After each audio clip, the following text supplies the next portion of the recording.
அதாவது நீங்க ஏன் இப்படி ஜம்ப் ஆகுறீங்கன்னு எனக்கு தெரியல. பேசிட்டு இருக்கிறது இல்ல காம்ப்ரமைஸ்னா இன்னைக்கு மம்தா பானர்ஜி சொல்லியிருக்காங்க பாருங்க. திமுகவும் மோடியும் ஸ்டாலினும் மோடியும் ரகசிய கள்ள கூட்டணி வச்சிருக்காங்கன்னு சொல்லியிருக்காங்க.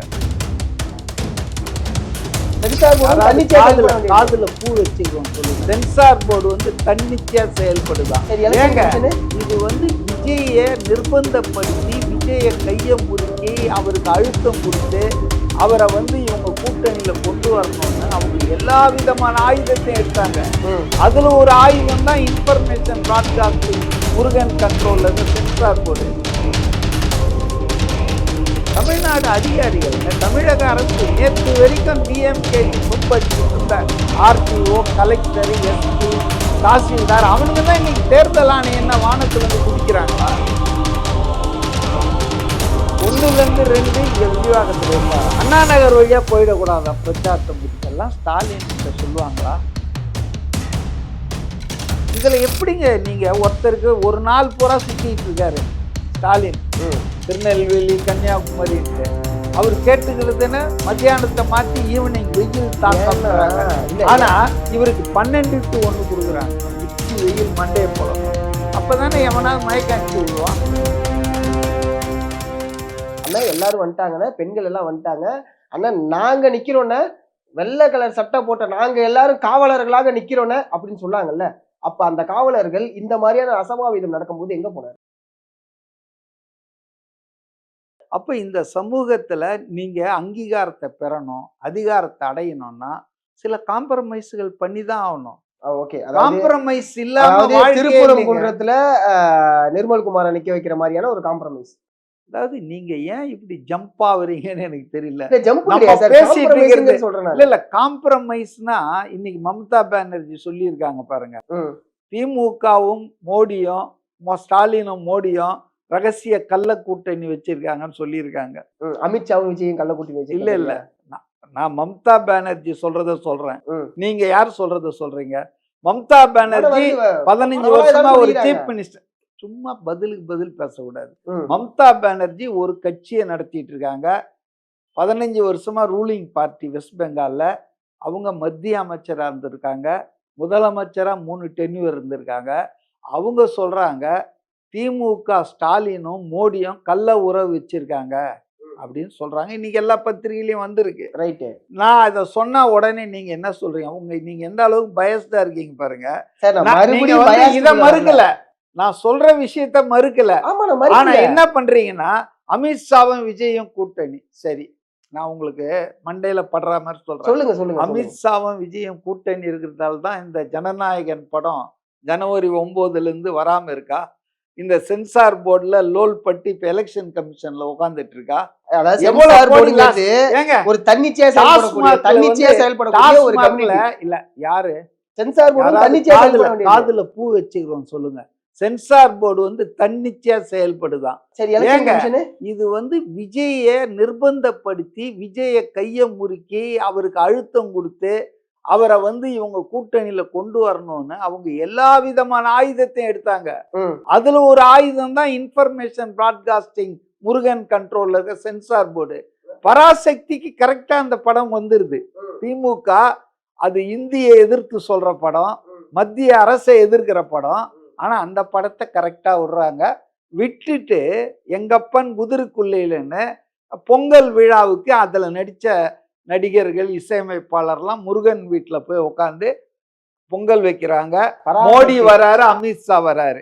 பராசக்தி படத்துல சொல்ற காங்கிரஸுக்கு எதிரான இல்ல நான் என்ன சொல்றேன்னா 2 படம் வருது. 2 படத்துல ஒரு படத்தை நீங்க அலோவ் பண்றீங்க. அது திமுக குடும்பம் திமுக ஆட்கள் எடுத்த படம். இன்னொரு படம் விஜய் படம், கடைசி படம். அந்த படத்தை நீங்க எந்த அளவுக்கு அமுக்க முடியுமோ அந்த அளவுக்கு அமுக்கிட்டீங்க. இல்ல நான் சொல்றதை கொஞ்சம் கேளுங்க, பதட்டப்படாதீங்க. நான் என்ன சொல்றேன்னா சொல்லுங்க. நீங்க சொல்ற மாதிரி அமித்ஷாவுக்கும் விஜய்க்கும் உறவு இருந்தா ஏன் இது இந்த பிரச்சனை எல்லாம் வருது? என்னுடைய கருத்து. ஆனா பரவலா இந்த கருத்து தான் வந்துட்டு இருக்கு. பரவலா உங்க மீடியாவே வந்து இந்த மீடியா தானங்க. என்ன மீடியா சார்? அதாவது வந்து அடிமை மீடியா தானே. அப்படிலாம் பெண் கிடையாது. நாங்க நிறுவனம் டிஎம்கேவும் இல்ல, கேள்வி இல்ல. கேட்கிறோம், ஏடிஎம்கேவும் கேள்வி இல்ல, இல்ல. கேட்கிறோம், டிவி கேள்வி பெண் கேட்கிறோம். நிறுவனம் வந்து என்ன செய்தியை போட சொல்லுதோ அந்த செய்தி தான் தலைப்பு செய்தி. அதுதான் விவாதம் ஆகும் மாலை நேரத்துல. ஆ. இன்னைக்கு வந்து திமுகவுல பிரச்சனையே இல்லையா? திமுக கூட்டணியில பிரச்சனையே இல்லையா? சார், அதுலயும் விவாதம் பிரச்சனை எல்லாம் இருக்கு, பூரா பாத்தீங்கன்னா அதுலயும் பிரச்சனை இருக்கு, அதுலயும் இல்ல, அதுலயும் சீட்டு தரத்துக்கு இல்ல, பிரச்சனை இருந்துச்சு, இல்லைங்க. அதுலயும் வந்து திருமாவளவன் வந்து ஒத்துக்கல, திருமாவளவனை வந்து அடக்குறாங்க, இவ்வளவு விஷயங்கள் அதுக்குள்ளயுமே இருக்கு. இதையும் நான் ஆனா பேசுறேன். அதெல்லாம் விவாதம் எடுக்க மாட்டேன்றாங்க தொலைக்காட்சியில. ஆ. தொலைக்காட்சி விவாதம் பாத்தீங்கன்னா எதிர்க்கட்சிகளை தான் கார்னர் பண்ணுவாங்க. ஆனா ஒரு ஊடகம்ன்றது ஜெனரலா என்ன பண்ணணும்னா, ஊடகவியலாளர் you must question the people who are in the ruling. யார் ஆட்சியில அதிகாரத்துல இருக்காங்களோ அவங்கள தான் நீங்க கேள்வி கேட்கணும். சட்டையை அவங்களையும் பிடிச்சு கேள்வி கேட்போம். அவங்கள தான் கேட்கணும். ஆ. எதிர்க்கட்சிக்காரன்னு நீங்க அவன் அவங்களையும் ஆளுங்கட்சியான கேள்வி பிறகு கேட்போம். கேட்கணும். இல்லைங்க, நீங்க இவங்களையும் கேள்வி கேட்க மாட்டேன்றீங்க. இந்த செத்த பாம்புங்க இருக்காங்க பாருங்க, சார், எதிர்க்கட்சிகள், அதுங்களை தான் கேள்வி கேட்கறீங்க. டிஎம்கேக்கு எதிராக கேள்வி கேட்கும்போது எங்களை டிவி கேன்றாங்க. இப்ப டிவி கேக்கு எதிராக கேள்வி கேட்கும்போது இல்ல நீங்க பயாஸ்டா இருக்காங்க. இல்ல இல்ல அப்ப நாங்க எப்படிதான் கேள்வி இல்ல, இல்ல, கேட்கறது? நான் என்ன சொல்றேன்னா, மீடியா என்பது அது எப்போதுமே மக்கள் கூட நிக்கணும், ஆமா. மக்களுக்காக நிக்கணும். ம். இப்ப மக்களுக்காக நிக்கணும் போது நீங்க சரியான மீடியா பர்சனா இருந்தா, நான் பர்சனலா உங்களை சொல்ல, நீங்க என்ன பண்ணணும், என்னையா இது வேலையில்லா திண்டாட்டம் எக்கச்சக்கமா இருக்கு நம்ம நாட்டுல. ஆமா. ஒரு வேலைக்கு 700 பேர் 800 பேர் அப்ளை பண்றான். பியூன் வேலைக்கு பிஹெச்டி படிச்சவன்லாம் அப்ளை பண்றான். ம். புரியுதுங்களா?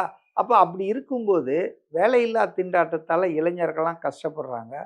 ஆனா இங்க பாருங்க, முனிசிபல் அட்மினிஸ்ட்ரேஷன்ல ஸ்டேட் கவர்மெண்ட்ல அசிஸ்டன்ட் இன்ஜினியருக்கு 35 லட்சம் ரூபாய் அந்த மந்திரி வாங்குறாரு. ம். அப்படின்னு யாரோ ரோட்ல போறவன் சொன்னா நான் எடுத்துக்க மாட்டேன். ம். இடி கோர்ட்ல 250 பக்க ஆவணங்களை கொடுத்து எஃப்ஐஆர் போடுறான்றான். இன்னி வரைக்கும் கோர்ட் அவமதிப்பானாலும் போட மாட்டோன்றாங்க. ஏன் இவங்க மடியில தான் கனம் இல்லையே, ஏன் இவங்க பயப்படுறாங்க? ஸோ ஒரு 1000 கோடி ரூபாய் ஒரு சின்ன முனிசிபல் அட்மினிஸ்ட்ரேஷன் துறையில வேலை வாய்ப்பு. இப்போ 35 லட்சம் ரூபாய் இல்லாதவன் என்ன பண்ணுவான்? இது ஒரு பிரச்சனையா இல்லையா? கண்டிப்பா பிரச்சனை இந்த தான். பிரச்சனையை தமிழ்நாட்டு ஊடகங்கள் எந்த அளவுக்கு விவாதித்தன? நீங்க இப்ப சொல்லிருக்கீங்கல்ல, இல்ல, நான் அந்த மறுபடியும் சொல்லலைங்க. இல்ல இல்ல இது ஒரு ஒரு நிமிஷம். 6-7 ஒரு மாசமா ஓடிட்டு அதான் சொல்றேன், இருக்குங்க. ஒரு நிமிஷம் இருங்க. கோர்ட் சொன்ன பிறகு எஃப்ஐஆர் போடல. ம். அப்புறம் நீதிமன்ற அவமதிப்பு போயிட்டாங்க. இன்பதுரைன்னு அந்த அதிமுக வழக்கறிஞர் பிரிவு. இப்ப அவங்க வந்து சொன்ன பிறகும் இன்னும் போடாம இருக்காங்க. அதனால நீங்க வந்து ஆட்சியில இருக்கிறவங்க பண்ற தவறுகளை முதலில் கொஸ்டின் பண்ணுங்க. ஊடகம், நான் சதீஷ சொல்ல, ஊடகம், நான் உங்க சேனல கூட சொல்ல, எனக்கு நல்லா புரியுது. மெயின் ஸ்ட்ரீம் ஊடகம் என்பது ம். என்ன பண்றாங்கன்னா டைவர்ட் பண்றாங்க. விஜய் கார்ல ஏறி ஒருத்தன் கீழே விழுந்துட்டான், இதுதான் செய்தி. இங்க ஆட்சி செய்தி இல்லையா சார்? இல்ல, அது சார், செய்தி ஒரு இல்லைங்க. ஒரு கட்சி ஏங்க, தலைவரோட அது கார்ல விபத்து. ஒருத்தன் ஏறி கீழே விழுறான்னா ஏங்க, அப்ப எந்த அளவுக்கு அங்க பாதுகாப்பு இருக்கு, அது- எந்த அளவுக்கு கட்டமைப்பு இருக்குங்கிறது இல்ல, கேள்வி இல்ல, கேட்கணும். கட்டமைப்பும் பாதுகாப்பும் என்னங்க ஏதாவது ஒரு வார்த்தை அடிச்சு விட்டுட்டு இருக்கீங்க. ஏன்? இந்த ஒரு தலைவர் போறாரு, ஒய் கேட்டகரி போலீஸ் தகவல், அவர் வண்டியில ஒருத்தன் ஏறிக்கிறான் அப்படின்னா அப்ப அவருக்கு காவல்துறை சரியான பாதுகாப்பை கொடுக்கலன்னு தானே அர்த்தம். இந்த இடத்துல ஒண்ணு சொல்லிக்கவா? சொல்லுங்க. திரு ராஜ்மோகன் அவர்கள் ஒரு மேடையில பேசும்போது ஒரு விஷயம் சொல்றாங்க. சார், அதாவது விஜய் கிட்ட பேசும்போது, அண்ணா எல்லாரும் வந்துட்டாங்கண்ணா, பெண்கள் எல்லாம் வந்துட்டாங்க அண்ணா, நாங்க நிக்கிறோண்ணே, வெள்ளை கலர் சட்டை போட்ட நாங்க எல்லாரும் காவலர்களாக நிக்கிறோண்ணே அப்படின்னு சொன்னாங்கல்ல. அப்ப அந்த காவலர்கள் இந்த மாதிரியான அசம்பாவிதம் நடக்கும்போது எங்க போனாரு, எங்க போனாங்க? ஏங்க நீங்க அவங்கள காவலர் இல்ல, நான் என்னோட கேள்வி என்னன்னா, இல்ல, they are என்னோட not கேள்வி ரொம்ப supposed simple. to. இந்த பாருங்க, போலீஸ் மேல நம்பிக்கை இல்லைன்னு சொல்லிட்டீங்க. யார் நம்பிக்கை இல்லைன்னு Of சொன்னது? course நீங்க சொல்லிருக்கீங்க, ஏங்க, நிறைய இடத்துல இந்த சொல்லிருக்கீங்க, பாருங்க, எனக்கு காவல்துறை மேல நீங்க நம்பிக்கை இல்ல. இல்ல இல்ல எங்க நீங்க கட்சிக்கு வந்து காவல்துறை டைவர்ட் பண்றீங்க. நான் சொல்றதை கேளுங்க. ம். அவங்க நம்பிக்கை இல்லைன்னு சொன்னா போலீஸ் போயிடுமா?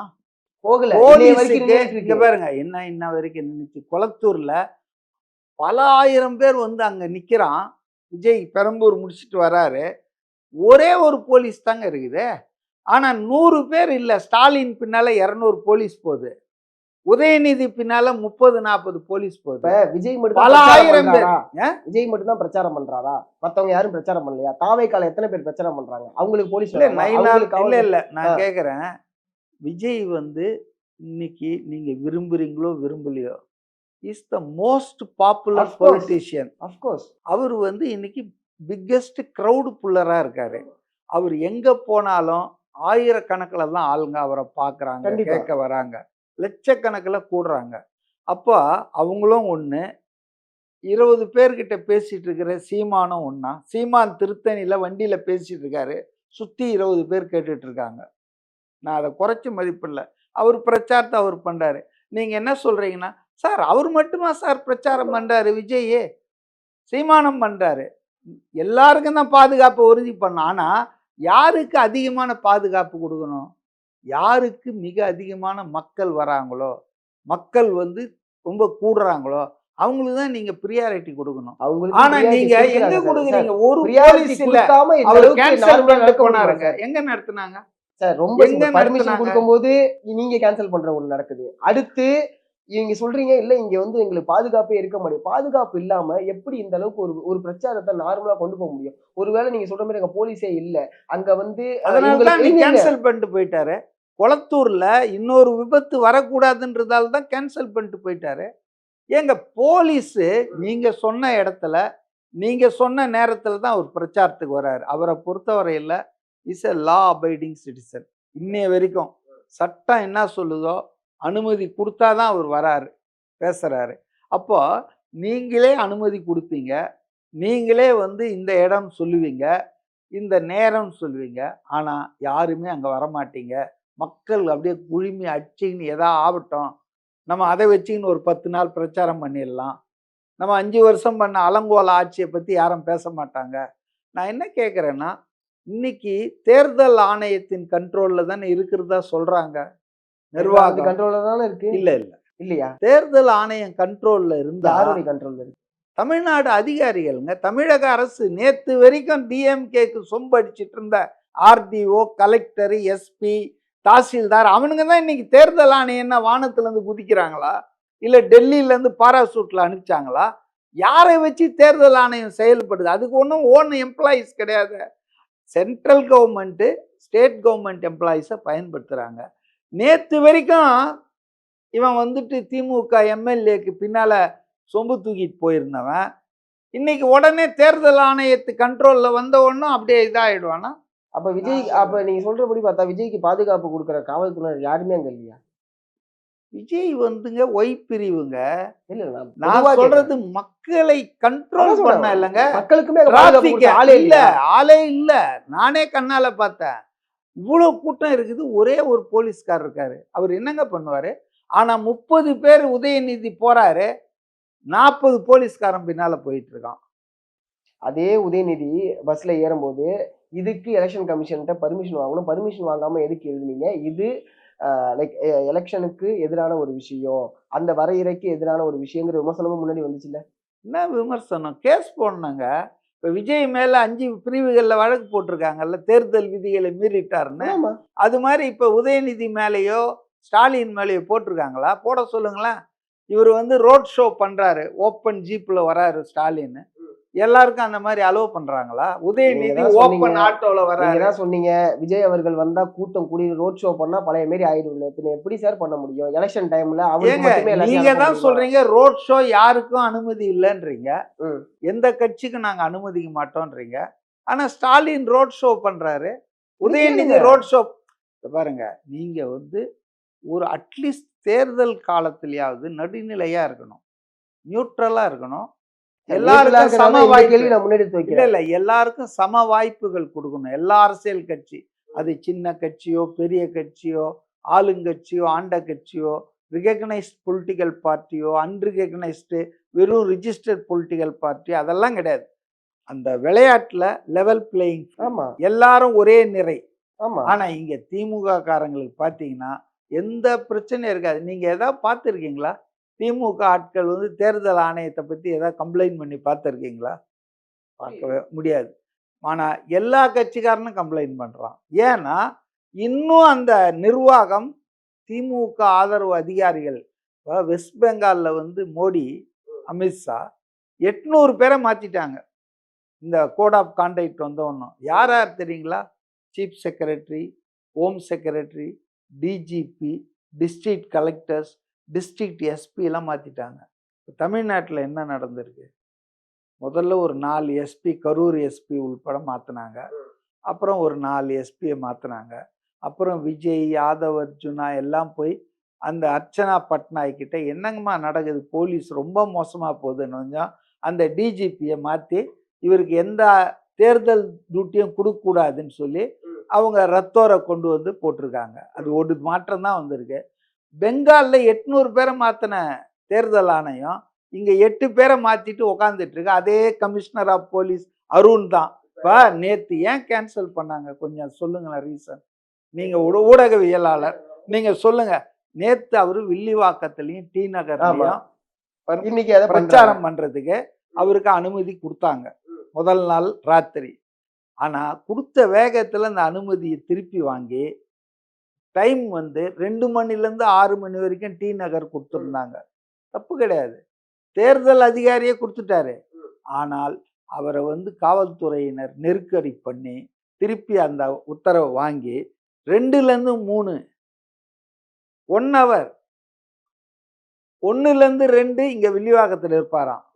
அண்ணா நகர் வழியாக போயிடக்கூடாதான் பிரச்சாரத்தை முடிச்சுட்டு. இதெல்லாம் ஸ்டாலின் கிட்ட சொல்லுவாங்களா?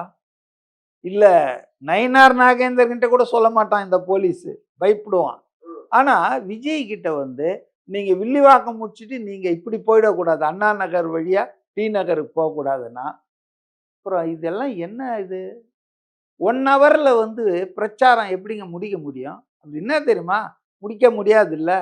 அப்போ இன்னொரு 8 பிரிவில் விதிகளை மீறி விட்டார்னு வழக்கு போடுவான். இதுக்கு தான், அதாவது நீங்கள் சட்டத்தை மீற அந்த எண்ணம் உள்ளவராக இருந்தாருன்னா விஜய் டெய்லி பிரச்சனை தான் வரும். அவர் லா அபைட் பண்ணுறாரு. போலீஸ் பர்மிஷன் கொடுத்தா போவோம். பர்மிஷன் இந்த மாதிரி கொடுத்தாங்கன்னா நம்மளால முடியாது. நம்ம வந்து தப்பு பண்ணணுன்றதுக்காகவே 1 ஹவர் கொடுக்குறாங்க. இப்போ எல்லா அரசியல் தலைவர்களுக்கும் 1 மணி நேரம் தான் பிரச்சாரம் கொடுக்குறாங்களா? இல்லை. ஏன் இதில் எப்படிங்க நீங்கள் ஒருத்தருக்கு ஒரு நாள் பூரா சுற்றிட்டு இருக்காரு ஸ்டாலின், திருநெல்வேலி கன்னியாகுமரின்ட்டு. அவர் கேட்டுக்கிறதுன்னு மத்தியானத்தை மாற்றி ஈவினிங் வெயில் தாக்கம்ன்றாங்க.